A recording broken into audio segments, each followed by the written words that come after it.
Oke, matur nuwun.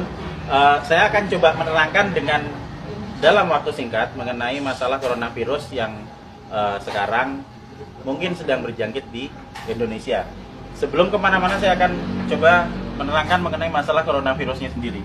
Coronavirus adalah virus RNA dan ini beramplop. Kalau virus beramplop kita akan membayangkan itu seperti balon, kemudian ada spike-spike-nya di sana. Nah, spike yang di luar ini terdiri dari lapisan glikoprotein.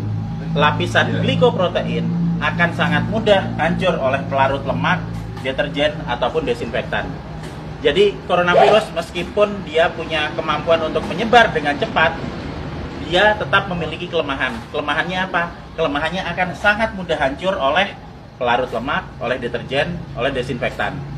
Sehingga jika kita sering cuci tangan, kita sering ngepel lantai dengan desinfektan atau dengan cairan untuk pel, maka virusnya akan hancur dan tidak akan menulari lagi. Nah, kemudian saya akan cerita gimana caranya coronavirus bisa menulari ke manusia.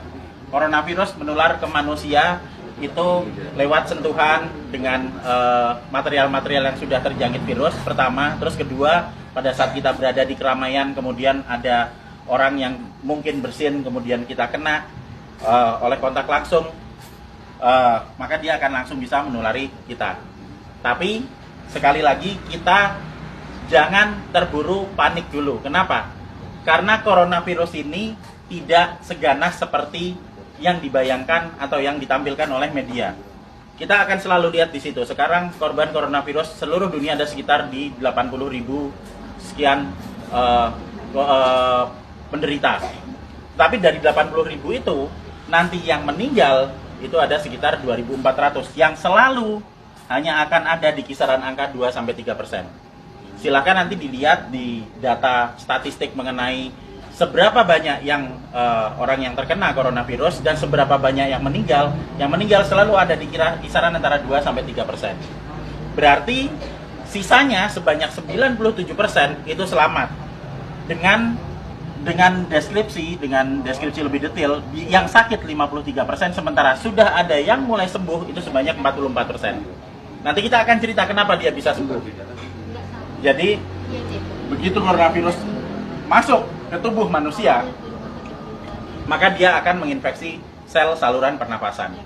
Hari pertama akan ada bersin-bersin, wajar karena itu sistem imun non-spesifik yang bekerja. Hari kedua akan ada pilek.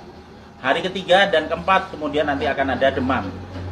Hari kelima demam akan berlanjut dan jika badan kita fit, maka di hari ketujuh antibodi akan mulai dikeluarkan.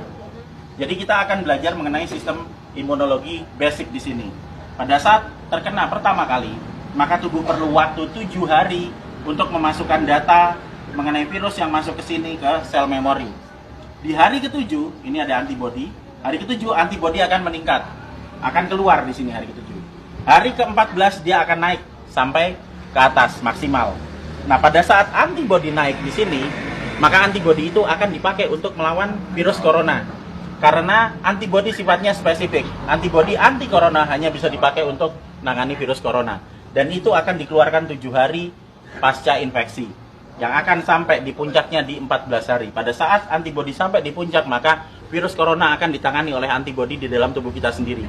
Karena virus hanya bisa ditangani oleh antibodi. Beda dengan bakteri. Bakteri bisa pakai antibiotik, virus nggak mempan. Hanya oleh antibodi. Dan nanti antibodi akan berlanjut turun sampai di minggu ketiga. Apa yang terjadi di minggu ketiga pada saat antibodi sudah mulai turun? Berarti infeksi yang ada di dalam sudah ditangani oleh antibodi yang tumbuh dalam kondisi maksimal di umur 14 hari tadi. Jadi sesudah 21 hari, otomatis virus yang ada di dalam badan kita sudah tertangani. Apa yang terjadi kalau nanti ada serangan virus lagi? Jika ada serangan virus lagi, data yang ada di sel memori akan dikeluarkan sehingga respon imun kedua akan berlangsung 24 jam sesudah paparan. Jadi misalnya saya sudah pernah kena corona dan saya bisa bertahan hidup sampai 14 hari, maka saya akan kebal seterusnya. Dan berikutnya jika saya kena virus corona lagi, kita nggak perlu nunggu sampai 7 hari sampai antibodinya keluar. Sekarang kena, maka besok antibodi sudah dikeluarkan. Itu sebabnya 44% orang bisa sembuh bahkan tanpa vaksin karena vaksinnya belum diketemukan. dan masih ada 53% yang sakit yang akan sembuh ngikuti 44%. Karena pola kematian atau mortalitas tidak pernah bergerak dari 2-3% maksimal. Sehingga tidak perlu khawatir, tidak perlu panik pada saat ada wabah corona. Kita punya prinsip penanganan wabah ada 3. Pertama, kita kurangi paparan virus. Gimana caranya? Untuk kita pribadi hidup sehat, sering cuci tangan, jaga kebersihan tubuh, sering mandi. Kalau misalnya kira-kira kita khawatir terjangkit, ya jangan datang ke tempat keramaian yang banyak orang sakit.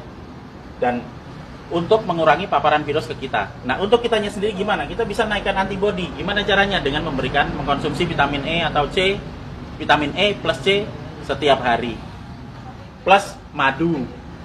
Karena madu bisa dipakai untuk energi, sementara vitamin E dan C akan bisa dipakai untuk menaikkan produksi antibodi. Energi dipakai untuk pembentukan antibodi dari kita sendiri. Dan yang terakhir, kalau sakit jangan keluar. Di rumah aja, terus kita beri terapi, kita sembuhkan, makan yang benar, kita melakukan pola hidup sehat, sehingga jika itu nanti sakit atau misalnya katakanlah demam, panas dalam waktu 4-5 hari itu wajar, nggak usah panik, biasa aja. Kita hanya perlu memberikan vitamin E, C, makan yang cukup, istirahat yang cukup, nanti di hari ketujuh antibodi kita keluar. Itu juga berlaku buat yang sakit. Sehingga sebenarnya kita semua akan bisa menangani wabah coronavirus ini, asal kita bisa tahu basicnya seperti apa, ilmunya seperti apa, dan yang paling terakhir jangan panik, santai aja, kiamat masih panjang. Jadi ayo kita kerja bareng-bareng, kita tangani bersama-sama, dan gak usah panik. Terima kasih.